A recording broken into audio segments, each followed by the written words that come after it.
Rick Scarborough and Recover America, thank you for watching once again. Most of you know that for the last several months now, we have been fighting to get godly people elected to local school boards. And in fact, a year ago, during the election season, we saw two conservatives elected to the school board of HISD for the first time in perhaps decades. They're now serving God faithfully in that role of public service.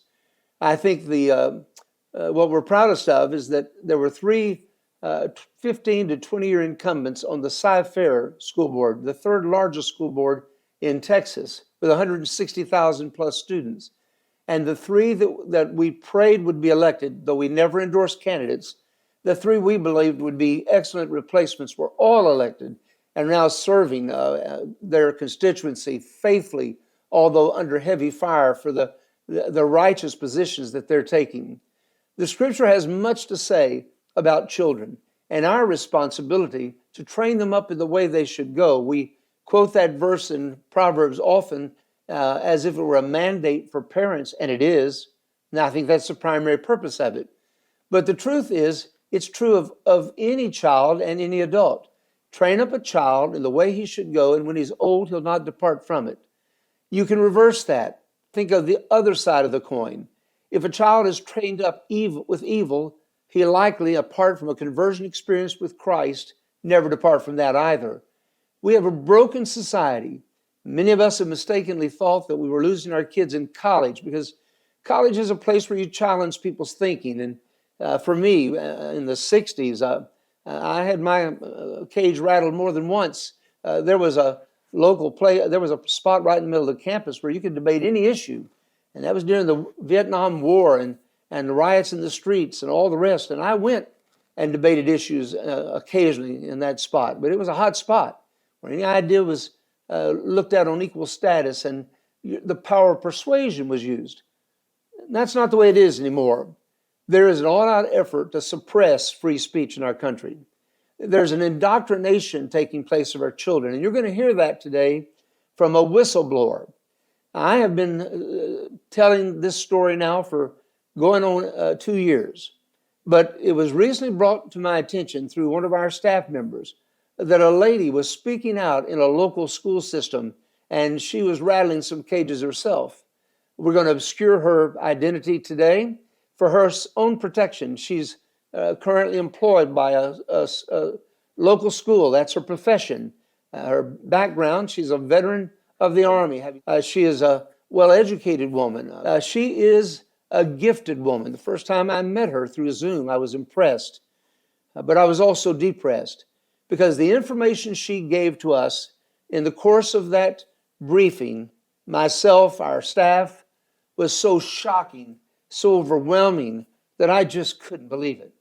The imagery I saw coming out of textbooks and library books being presented to pre-K through 8th grade in this very city and surrounding counties, and likely across America. We're going to increasingly investigate. It was the kind of stuff that if you showed it in any other setting, an adult to a child, you'd be arrested. You would be put in jail for it. It's just pornography. That's all it is. You're going to see enough of it to at least let you know I'm not exaggerating, but in good taste, not all of it. We'll splice in some things along the way. But first and foremost, I want you to meet our special guest, Linda Smith. She's a teacher. Linda, good to have you with us today. Thank you so much. Thank you. I'd like you just to give a little background on how you stumbled into this information that you shared with us. How long have you known about this, et cetera? So I've been a teacher for over 10 years, and the first few years I just kind of went with the flow, didn't really notice anything too suspicious.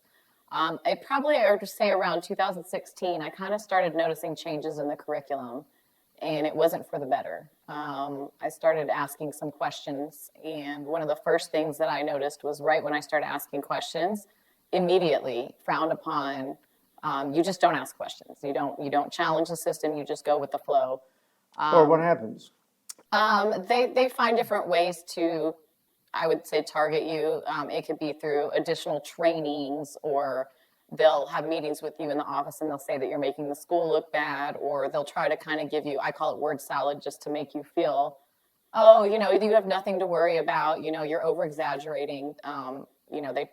The administration at that time, I didn't realize that I was being gaslit.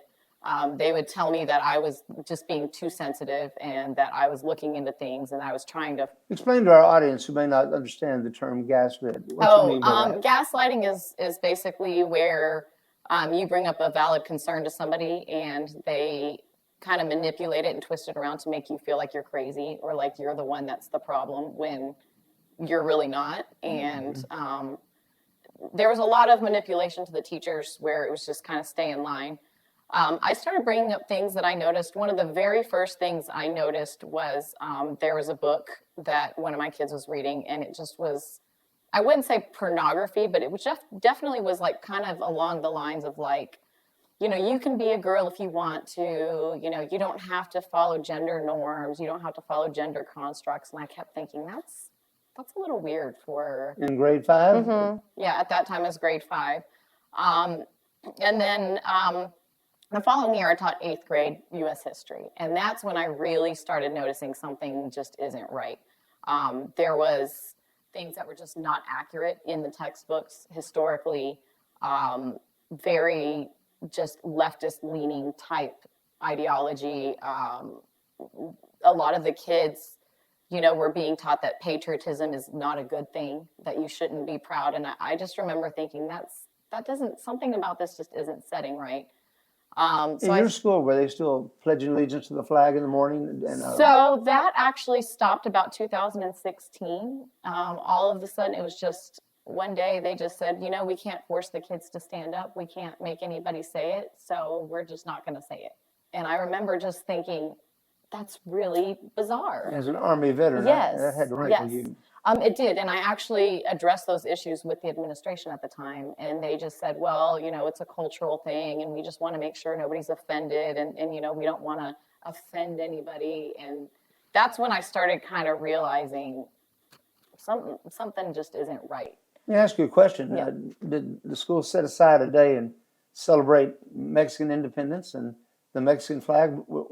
Did you see anything like that happen? I didn't really see anything like that. In other words, that. Other cultures celebrated while unique American culture was being denigrated? Well, we do a lot of Black History Month, and to me, when I celebrate Black History Month, I prefer to do the cultural and the beauty of I talk about inventors and people that contributed to society. And I noticed that it was very heavily racist. Like, white people are bad, white people are racist. We're the reason, why they can't get ahead. And it really didn't celebrate Black history the way that I remember it when I was younger. We used to do, projects and posters, and now it was just very anti-white. And we had a brain pop video, and that's the day that I was like, okay, this is not okay. And it was a brain pop video, and they were talking about structural and systemic racism. And one of the quotes said, Black people are like 5 times more likely to get shot by a white police officer. And I just remember thinking, that's highly inappropriate for this grade level. And it wasn't even an accurate statistic. And why are we talking about structural and systemic racism when we should be honoring a culture that is beautiful and there's people that contributed wonderful things? And then that's kind of my turning moment. And then I kind of started noticing kind of around that same time is when I really noticed that the way that the kids talk to each other, about each other with me, the conversations were very highly sexual, highly... In your presence. Yes. And I hadn't really noticed that so much, but I wasn't really paying attention before. And then all of a sudden it was like my eyes were kind of opened. And, the first time that I really started taking issue was when I heard 5th graders talking in the bathroom. And I went home and I cried. A 5th grader said to her friends, I don't want to get pregnant, so I'm just going to give my boyfriend a blowjob in 5th grade. We're talking 10-year-olds. And when I heard that... There's a background on that. Yes. That's what they're seeing in these textbooks that you showed to us. So let's transition to that, because that just opened everybody's eyes. They're listening now. But there's a reason for that, folks.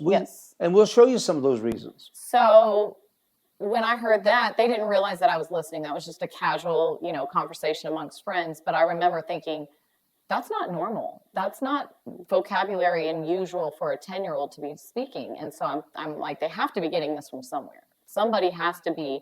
So I started kind of looking into it, and then it's all around. I mean, the culture, that song WAP, the Cardi B song, which look it up if you don't know, but that's popular. That was number one in the 9 to 12 age group. That is what we Well, are. forgive me for being an old preacher fogey. Yes. I have no idea what that is.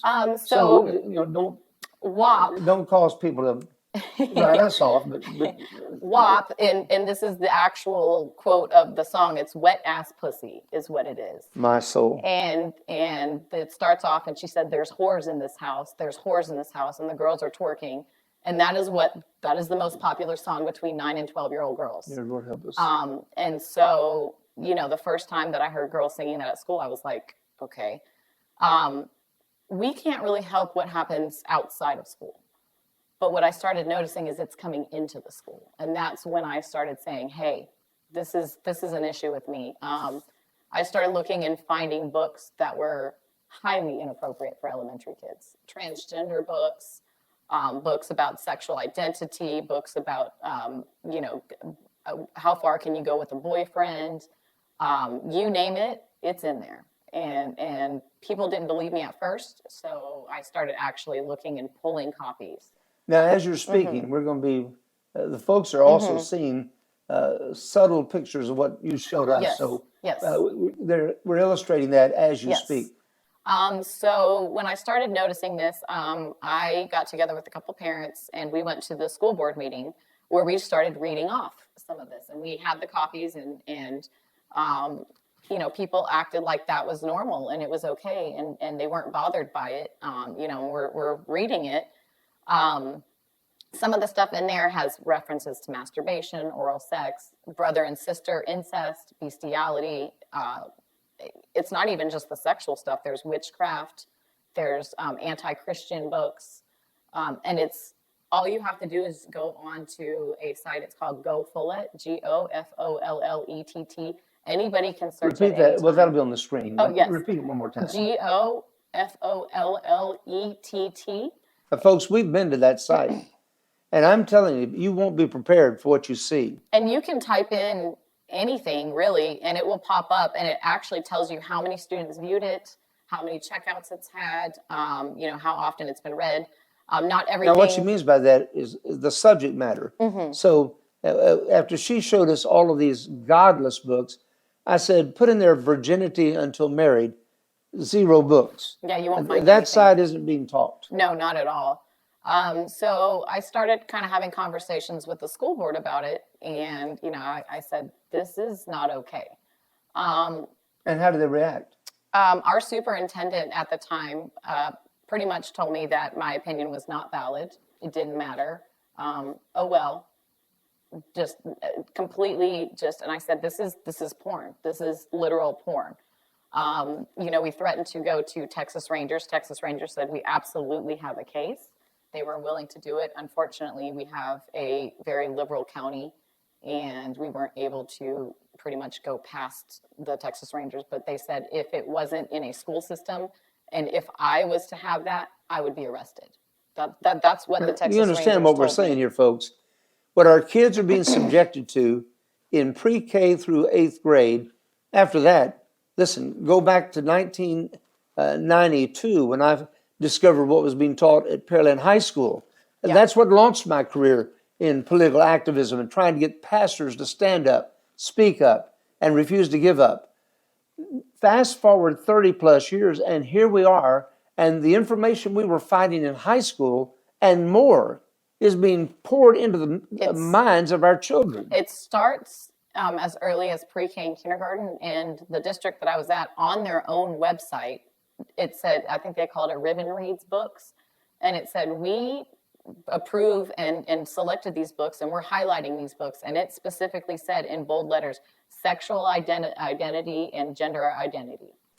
Are you being forced to be selective in your use of genders? Do you have to? Yes, we did. We had a training. They had basically told us that, well, first they wanted us to have our pronouns on our name badge, to which I declined because I said I think that's ridiculous. Any blowback for that? Right now, as far as now, it's optional. However, it's highly encouraged. It's kind of, they don't really say anything, but it's kind of frowned upon. What about peer pressure of the A teachers? lot of peer pressure, very much so. They have a system at my school where it's an anonymous tip line, and they encourage teachers to pretty much rat each other out. And students too, I Yes, think. and students as well. So and you're at the mercy of an anonymous call Yes. from a student yes, that can put you in real jeopardy with the administration. absolutely, absolutely. And we were told specifically that if we misgender a student or they feel offended and they make a report, that there is a high likelihood we could lose our certificates. That we can In other lose words, our her right jobs. to Yeah. earn a living as a teacher. And Now, just one second. Pastors, who's going to fight this battle for this woman? I mean, she is courageously exposing what's going on in public schools, likely where you pastor. She came to me and said, Pastor Rick, I took this information to a number of pastors, and out of 10 pastors, only one would look at it, and his reaction then was, I don't want to get involved. Well, I told her when she came to my attention that we would get involved, and hence this video today. I need courageous pastors across Texas and America to stand up and rescue these defenseless children. The scripture says in Psalm 82, verse 3 through 4, give justice to the weak and the fatherless, maintain the right of the afflicted and destitute. Now, highlight the following: rescue the weak and the needy, deliver them from the hand of the wicked. Another verse, children are a heritage from the Lord, the fruit of the womb, a reward. Another verse, take no part in the unfruitful works of darkness, but rather expose them. That is what we were called to do. I'm also reminded of that incredible passage over in Ezekiel, that if you see danger coming and you see wickedness coming, if you warn the people, blood will not be required at your hand. But if you do nothing, then the blood that is shed will be required at your hand. The principle being that we have been called watchmen, that we are to stand and watch over those that have been entrusted to our care and keeping. And we have a responsibility as men of God and women of God to stand up, speak up, and expose the unfruitful works of darkness. And that is exactly what this teacher is doing today. I didn't mean to interrupt. Oh, no. There's a preacher in me that every now and then has to be unleashed. I think people need to know that our kids are in real trouble. And I think that people don't believe it. And teachers, a lot of times, are just, oh, well, your job is just to teach, so just teach. Well, that's what we want to do, but we can't. Our hands are tied on a lot of things. Our administration, they're also tied. A lot of this is being directed from the top down. And now, you said something interesting to me that's really divorced from this, but it's connected to this. In your fifth grade class are kids that should be as high as seventh graders. yes, But the shutdown, lockdown, improper teaching, the parents to help these kids just get by yes. have held them back 2 grades. So I think that there's a certain age where it's called age out, where we have to move them on. But we do have kids that should be in middle school that are still in elementary. COVID has severely caused a lot of issues. We actually had a discussion. I have a student with speech impediment, and they say, well, we don't have enough resources and we're overwhelmed. The system is overwhelmed because now you have a group of students that have speech issues, that have cognitive issues that are coming up into kindergarten. And it's so overwhelming for the system. And it happened right around COVID. Now, let me ask you this. You've got a 7th grade age child who's being exposed to all this pornographic information. Yes. And he's in a class with 5th grade girls, for instance. Yes. That looks to me like a powder keg. It definitely is. It absolutely is. We have a lot of situations where we're constantly having to kind of separate the boys and the girls, and we're trying, but we're not technically allowed to because that's considered discrimination. And, and now the kids, the language that they use and the way that they speak to me it's terms that are not normal or natural for a 10 to 12-year-old to be saying. I've had students tell me, I'm cisgender. I've never in my life, had that kind of vocabulary used. I have kids that say, call me he or call me she. Is your school participating in the program No Place for Hate? We did. They actually suspended the program. Well, that's where they were being taught Yes. those terms. Yes. And I showed them, they had what was called the pyramid of hate, and white people were at the top. And, I explained to them every single situation. The CRT, in addition to the porn, that's a whole nother subject. But CRT is absolutely 100% being taught Folks, across all levels. we have dumped a lot on your plate to be considered. I want to draw this session to a close, but we're going to call this part one. I want you to get on the telephone, use your internet to send this video to as many people who share your values as you possibly can. And I want you to be aware that a week from today, we're going to show part two, and we're going to get a little deeper into this subject. So you're warned.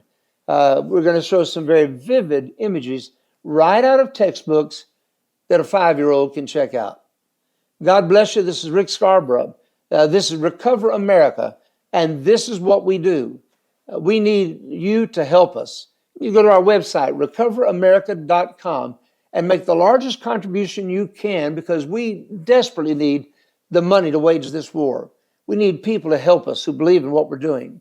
My name again is Rick Scarborough. You've been talking to a teacher who has firsthand experience. And in part two, we'll drill down just a little bit deeper. God bless you. Have a wonderful week.